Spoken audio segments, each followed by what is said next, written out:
27 রোজার রাতে সন্তান ফোন দিয়া বলে, বাবা আমি আগামীকাল রওনা দিলে রাত 2টা-3টায় গিয়া ঢাকায় নামবো, আমি সাহারি তোমাদের সঙ্গেই খাবো। মা বসে আছে, মায়ের সন্তানের বাবাও বসে আছে, সন্তান আসবে। রাত্র 2টা-3টা হয়ে গেছে, সাহারির সময় হয়ে গেছে, সন্তানের খবর নাই। শেষ টাইমে মা বাবা সাহারি খেয়ে ফজরের নামাজ পড়ে দরজার মধ্যে অপেক্ষা করতেছে, সন্তানের খবর নাই। 8টা, 9টা, 10টা বেজে গেছে, মায়ের মনটার ভালো লাগে না। স্বামীকে ডেকে বলে, স্বামীরে আমার সন্তান কই, আমার মনটা ভালো লাগে না, একটা ফোন লাগাও। স্বামী ডাক দিয়া বলে, চিন্তা করো না, ঈদের সময় যানজট থাকতে পারে, চলে আসবে। কিছুক্ষণ পর বাবার মনটাও ভালো লাগে না, বাইরে নেমে পায়চারি করতেছে। হঠাৎ করে একটা ফোন চলে আসছে। সন্তানের ফোন দেখে বাবার সে কি আনন্দ। ফোন রিসিভ করে যখনই সালাম দিল, অপর প্রান্ত থেকে সালামের উত্তরে সন্তানের কণ্ঠ পাওয়া যায় না। বাবা ডেকে বললেন, বাবা তুমি কে? এটা তো আমার সন্তানের কণ্ঠ নয়, তবে মোবাইলটা আমার সন্তানের। ওপার থেকে ডাক দেয়া বলে, আপনি কি এই লোকেই মোবাইলওয়ালার বাবা? বলে, হ্যাঁ। আপনি এখনো বাড়িতে কি করেন? আপনার যেই সন্তান ঢাকা থেকে গাড়ি নিয়া 2500-এর দিকে রওনা দিয়েছিল, ওই গাড়িটা 2500 পৌঁছতে পারে নাই। পথিমধ্যে সংঘর্ষে রাস্তার মধ্যেই অনেকগুলো মানুষ মারা গেছে, অনেক যুবকও তার মধ্যে আছে। রাস্তার পাশে সাদা কাপড় দিয়া ঢাকা। দেখেন আপনার সন্তান এই লাশের মধ্যে আছে কিনা। মোবাইলটা আমি রাস্তার পাশে পড়ে পাইলাম। বাবা পাগলের মতো একটা দৌড় দিছে। মা মনে করছে সন্তান বুঝি কাছাকাছি চলে আসছে। অন্যান্য সন্তানদের ডাক দেয়া বলে, তোরা কে, কোথায়, এদিকে আয়, তোদের ভাই বুঝি কাছাকাছি আসছে। আমার কলিজার টুকরা সন্তান, তোর বাবা যে আগায় আনতে গেছে, তাড়াতাড়ি নতুন চাদর বিছা, বালিশের কভার গুলো খুলে নতুন কভার লাগা, পানি গরম বসা, আমার সন্তান এসে গোসল করবে।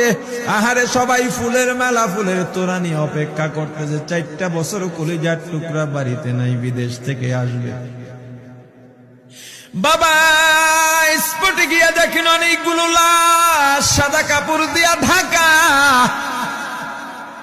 একটা একটা মাথার উপর থেকে কাপড় উঠান আর কৌতূহল বাড়তেছে, কাপড় উঠান আর কৌতূহল বাড়ে। হঠাৎ তাকায় দেখে কলিজার টুকরা সন্তান লাশের মিছিলে শামিল হয়ে গেছে। বাবা সন্তানকে ধরে কাঁদেন আর বলেন, বাবা এত আদর আপ্যায়ন তোর জন্য, এত প্রস্তুতি রে বাবা। তোর মা তোর পথে বসে আছে রে বাবা, কি জবাব দিব বল? তুই যেদিন রওনা দিয়ে বিদেশ চলে গেলি, তোর মা সারা রাত ঘুমায় নাই, দরজায় গিয়া তোর পথের দিকে তাকা রইছি। কত রাত আমি মা আমি বাবা দেখলাম, তোর মা গভীর রাতে বিছানায় নাই। খুঁজতে খুঁজতে দেখলাম দরজায় গিয়া তোর মা কাঁদে। কত রাত তোর মা তোর জন্য নামাজ পড়তে পত্রে রাত্রটা নির্ঘুম কাটায় দিছে রে বাবা। কত রাত তোর মা তোর জন্য দোয়া করতে করতে নির্ঘুম রাত্র কাটায় দিছে। এই 4 বছরে 8টা ঈদ, ঈদের সময় আমরা নতুন কাপড় কিনছি, নতুন কাপড় পরছি। তোর মায়ের জন্য আমি নতুন শাড়ি এনে খাটের উপরে রাখলাম। ঈদের নামাজ পড়ে এসে দেখি কাপড়টা খাটের উপরেই আছে। তোর মা প্রথম ঘরেও নাই, মাঝের ঘরেও নাই, পেছনের ঘরেও নাই। খুঁজতে খুঁজতে গিয়া দেখি তোর মা কিচেন রুমে আছে। ওই নাস্তা নাড়াইতেছে, দুধ নাড়তেছে, দুধ উতলাইয়া পুইরা যাইতেছে, খবর নাই। আমি তাকায় দেখলাম তোর মায়ের 2 চক্ষু দিয়া টপ টপ করে পানি পড়তেছে। ডাক দিয়া বললাম, ওরে বিবি, ঈদের দিনে তুমি কেন কাঁদো? তোমার জন্য শাড়ি আনলাম, সেটাও কেন পরলা না? তোর মা জবাব দিয়া বলছি, স্বামী গো, আপনার আপনারা যখন নামাজের জন্য রওনা দিয়া গেলেন, আমার অমুক সন্তান আপনার সঙ্গে যায় নামাজ দিয়া নতুন পোশাক পরে নামাজে রওনা দিয়েছে, কত সুন্দর লাগছে দেখতে। হঠাৎ করে তাকায় দেখলাম আমার কলিজের একটা মানিক আপনাদের সাথে নাই। আমার মনটার ভালো লাগে নাই। আমি ফোন দিলাম আমার মানিকের কাছে। ফোন রিসিভ করে বলে, মা নাস্তা বানাইছি, খাইছি, এখনো ছুটিতে আছি, আনন্দ করতেছি, ঘোরাফেরা করতেছি, কিন্তু আমি মায়ের মন। আমি বললাম, বাবা তুই আমাকে পেটে ধরিস নাই, আমি তোকে পেটে ধরছি। আমাকে খুশি রাখার জন্য কত কথাই না বললি।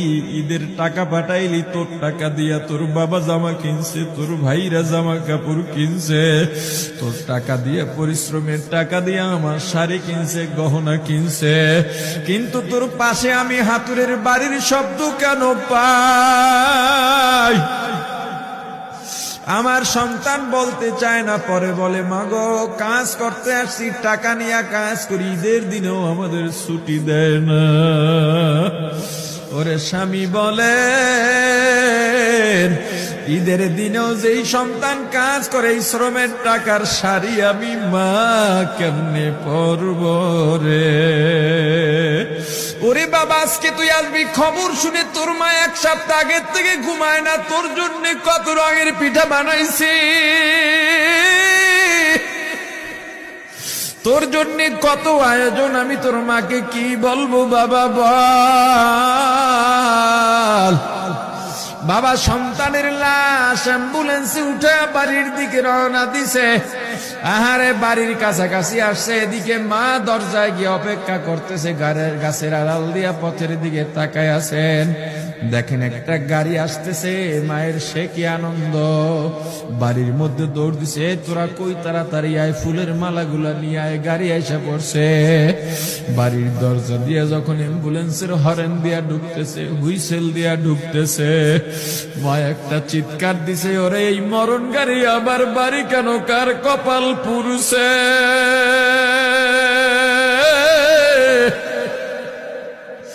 অ্যাম্বুলেন্সের দরজা খুলে তাকায় দেখে কলিজার টুকরা সন্তান